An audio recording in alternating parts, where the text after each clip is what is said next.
بسم الله الرحمن الرحيم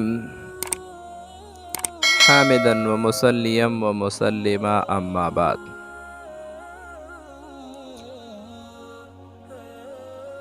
زما عزتمندو د حمل د حفاظت دپاره موږ یو دوه قسمه وظایف ورکړي وو.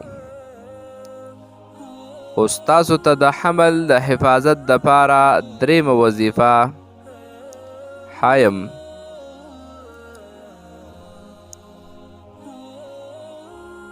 که د حمل غورځېدلو یره وي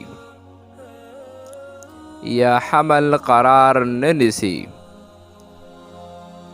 نو آیا د دغه حمل د محفوظ ساتل شوي دپاره څه کول پکار دي؟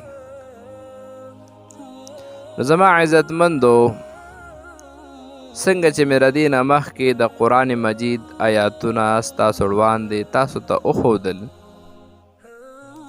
همدغه رنګې د قرآن مجید یو دوه آیاتونه درته ښیم.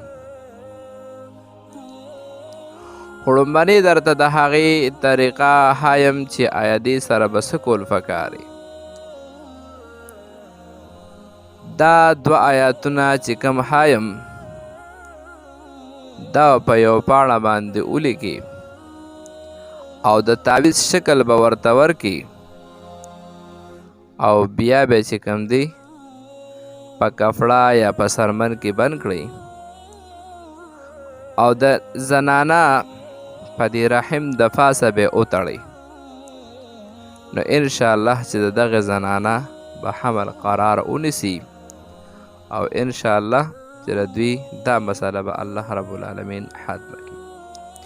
اعوذ بالله من الشیطان الرجیم. بسم الله الرحمن الرحيم.